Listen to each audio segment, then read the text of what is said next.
Good morning. Good morning. Morning. Good morning. What are you doing? We are masking off the doors for a 69 Roadrunner that we've been working on. Right, fixing to jam out the doors, get the inside of the doors and the hood all shiny. That way we'll hang them on the wall.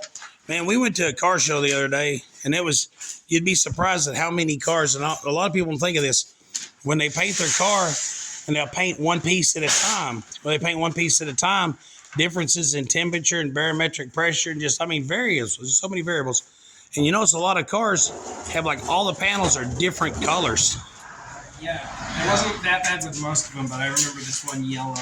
Yeah, a car. This yellow car. Yeah, it was 8 shades of yellow. It was each panel was there were no panels that matched. Yeah. It's almost like they painted the doors, put the doors on, painted the back, took the doors back off. I know who painted the car. That's kind of exactly what happened. So what we're going to do is we're going to jam these doors out. Then we're going to mask off the interior inside. Then we hang the doors on the wall. And that way when we paint the car will be in here. We paint the car, the jams, the door, the outside of everything at one time. I'm shaking the camera pretty bad. But hey, guys, walk outside right quick. Let's go look at the Mercury. Hey, Paul, would you go get the key to the Mercury? This one? The white one. Yeah. The Grand Marquis. We haven't made a video in a day or two, so today we're going to kind of walk around and do a little bit. I'm sorry that you had to see my aluminum cans on the ground there. I promise we that's not a normal. Anyway, yeah, we just smashed them because we recycle, don't we? Yep. We recycle if it profits us because we're environmentally conscious capitalists. Right. Right. Anyway, Seth, hop up there, man. Paul's getting the key. They're going to unlock the car. I think, yeah, it's locked up, man. That one Dwayne Johnson picture. That way, right. Fanny pack. Yeah. Anyway, this car turned out marvelous. I thought there was a scratch on the door. That's a bug. Anyway, y'all remember it looked like T-Rex took a bite out of it. Man, welded in a side, welded in the jams, welded in, got the doors on there. This turned out to be a beautiful, beautiful job.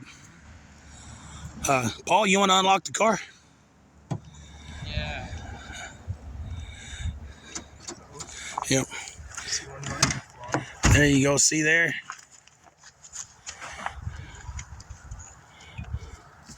Yep. Yeah. Almost didn't plug in the back glass. That's the antenna. Okay.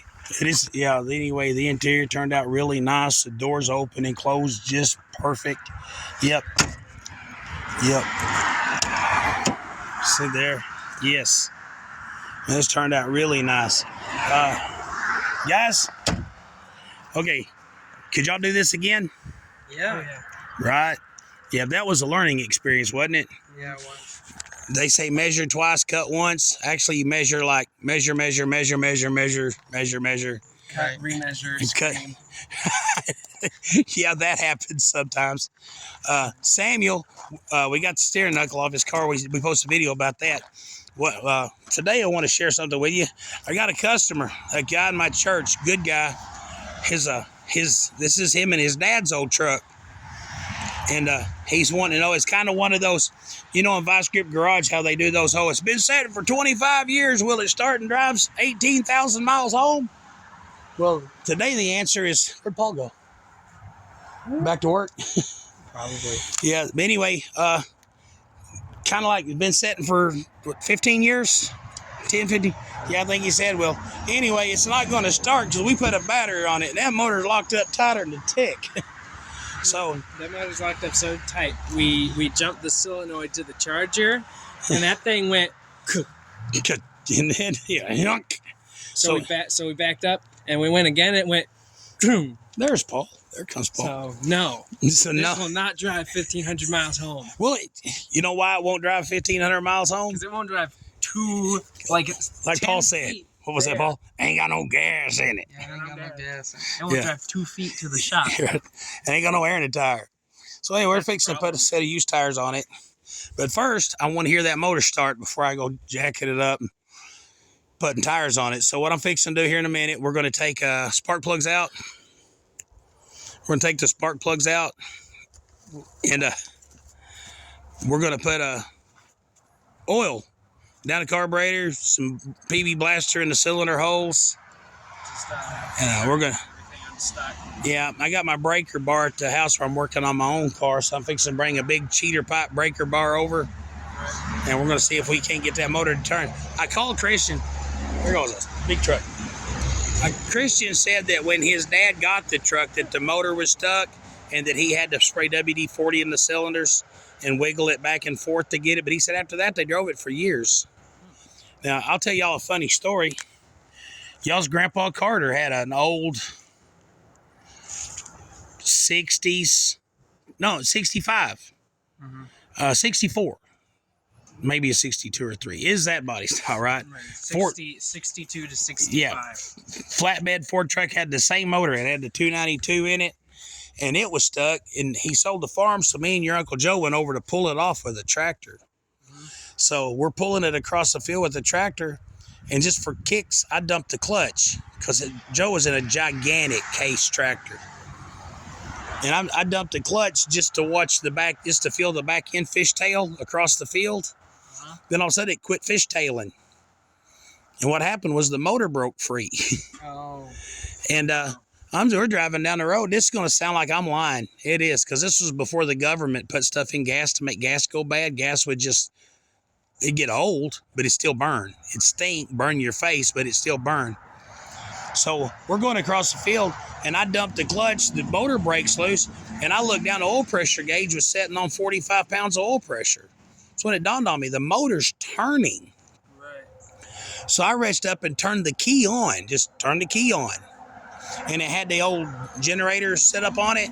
So when the motor's turning, it's making power. Yeah, we're going across the field, and all of a sudden the truck goes blop, blop, blop, blop, blop, blop. And I drove that truck home, and it had sat in the field so long that it had rotted the tires off and buried up in the mud. I mean, we had to pull it out of the ground, So Fords, man, Fords are the beast. They are. And so we're going to try to get that motor broke loose and see if we can get it to fire up, because only a Ford, right? All right, well, thank you for joining us. We're fixing to get in there and spray some door jams. We'll probably do a short later about shiny green door jams. And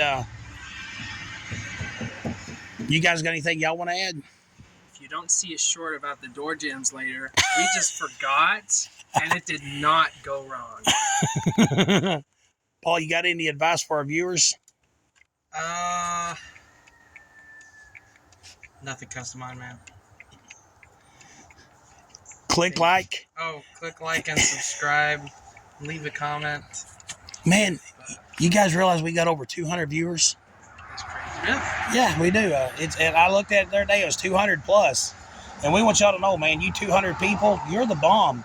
When we get rich and famous, we're going to remember you guys. We're going to take you to the top with us, right? We're going to send each of you $1 Brazilian each. Brazilian dollars each. Where do we get Brazilian money? Brazil. I guess we'd have to go to Rio. I know a guy. I got a guy. Okay, y'all have a good one. Say bye, everybody. Bye, everyone. Like and subscribe.